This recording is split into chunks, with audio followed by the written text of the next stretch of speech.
almost bursting at the seams. It's a disgusting and disturbing sight, and it begs the question how Nickelodeon even approved this episode. The subject matter is just so far removed from anything Nick has ever dealt with. It's absolutely bizarre. While the episode is dark and disturbing in its own right, things get even darker when we take a look at Scott Dellesky. On October 15th, 2005, Dellesky murdered his neighbor, Pamela Vitali. He was a minor at the age of 16 at the time, so he did not qualify for the death penalty and was instead sentenced to life in prison with no chance of parole.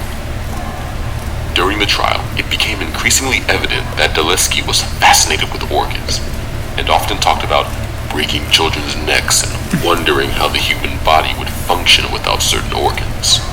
This episode of Invader Zim was brought up during the trial, drawing attention to certain comments he made after watching said episode. However, the two teens that testified stated that he was just joking about those comments. Although, those same teens also stated that he is not violent, and that's clearly false. So, could this episode of Invader Zim have actually inspired a real-life murder? It's hard to say without any conclusive evidence, but it's entirely possible that it didn't help if those ideas were already present in Dellesky's mind.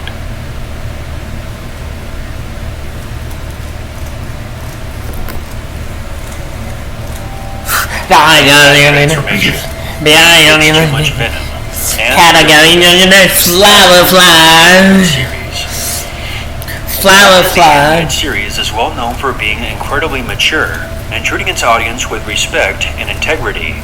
Some heavy themes are addressed in the show, and its willingness to never speak down to kids is one of the reasons why it has become, in the eyes of many, the definitive animated version of the Caped Crusader. Of course, in not shying away from more mature and dark themes, some disturbing moments naturally come with the territory. Given how many there are throughout the series, we will be focusing on 3 of them as opposed to just 1. The first of these moments comes to us from the episode On Leather Wings. In this episode, we are introduced to the Man-Bat, a creature who is being mistaken for Batman. Man-Bat is actually a researcher named Kirk Langstrom, who was transformed into the creature after an experiment researching bats as the next evolutionary step went wrong. When Kirk reveals who he is to Batman, he then transforms right before his eyes, complete with demonic laughing, close-ups of his teeth, and his body changing while his clothes rip off to reveal his new terrifying form.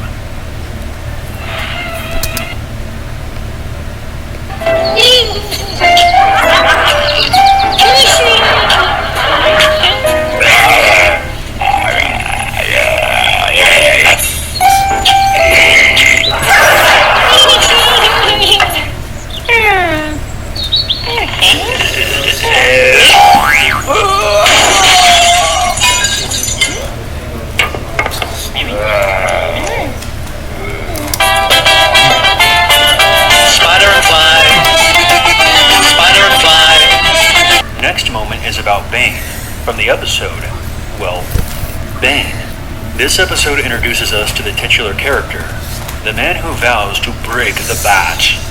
If you are aware of Bane, then you know he uses chemically engineered venom in order to become super strong. Well, in the climax of the episode, Batman breaks Bane's venom tube, causing an obscene amount to enter his bloodstream. This is far too much for him to handle, and his muscles grow to a grotesque size. All the while, his veins and eyes are popping out while he screams in pain.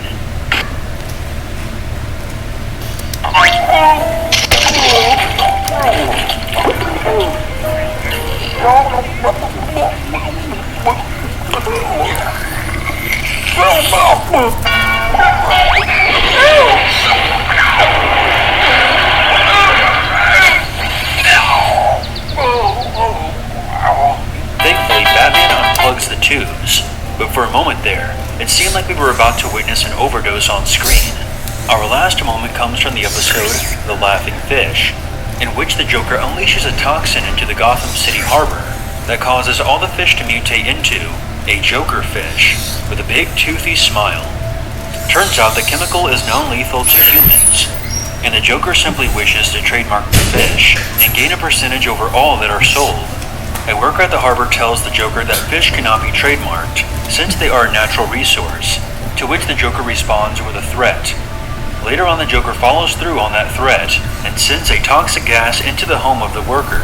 Upon breathing it, the worker begins to chuckle, which slowly grows and grows into an insane laugh, reminiscent of the Joker.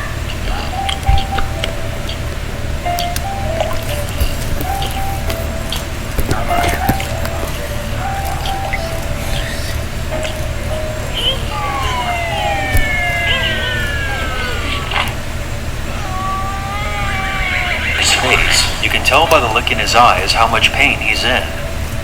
Batman shoots him with an antidote, but the image will forever be burned in our skulls. Exactly how much pain is the Joker actually in? We will never know. And maybe that's for the best.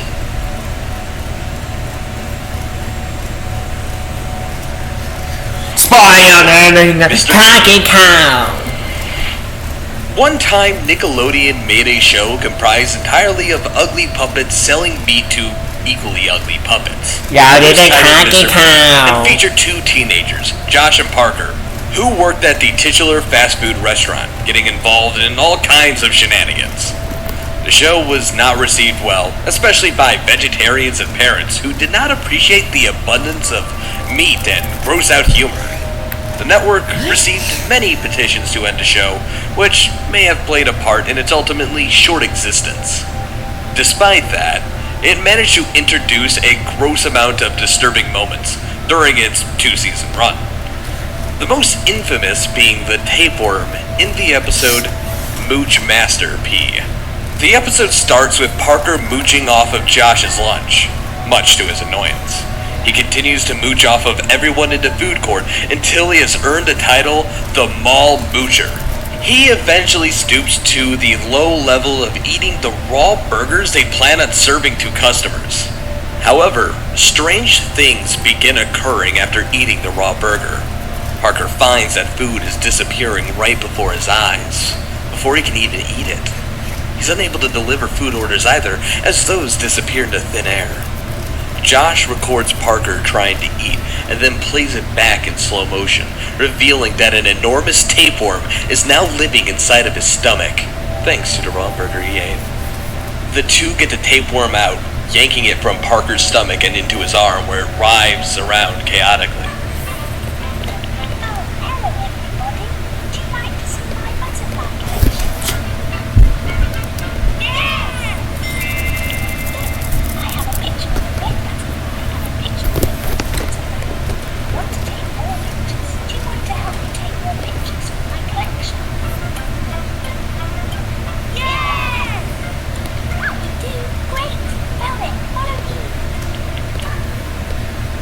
Afterwards, an Australian man comes up and asks to buy it for his zoo. The boys agree, they hand it over to him, and then the man swallows it whole.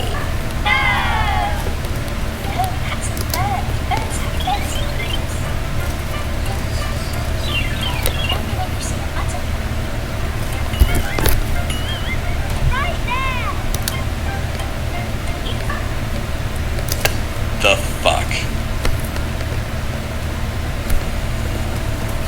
The Doll Factory, Scooby-Doo Mystery Incorporated.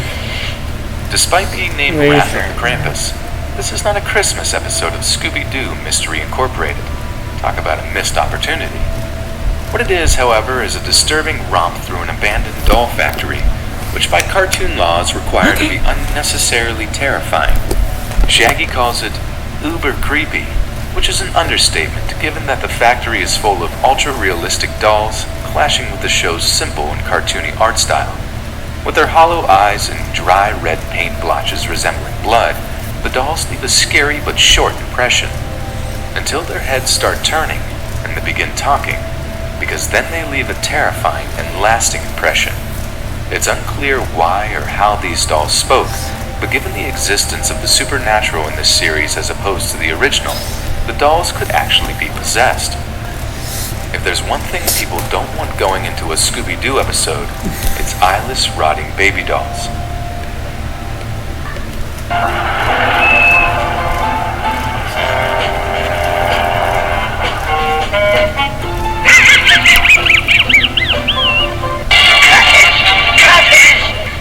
Foiled again! All the cards cut through!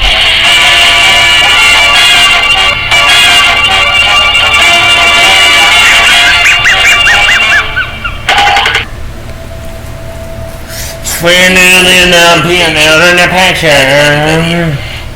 In one of a few half-hour-long specials of Ed, Edd and Eddy, titled The Eds Are Coming, Jimmy has a nightmare where aliens attack the cul-de-sac, and actually takes a whole area away. Hearing the premise, and knowing the nature of the show, one might assume that the nightmare is very comedic, with the stereotypical little green men aliens invading with ray guns. Instead, however, we are treated with a massive buzzsaw slamming down out of nowhere. A hellish purple vortex rips open the sky, sending down many more of these buzzsaw, with the menacing spiked mechanical tentacles swooping down and capturing a terrified Sarah. Jimmy, now bruised and beaten, desperately attempts to reach Sarah, but falls into one of the newly formed crevices, hanging on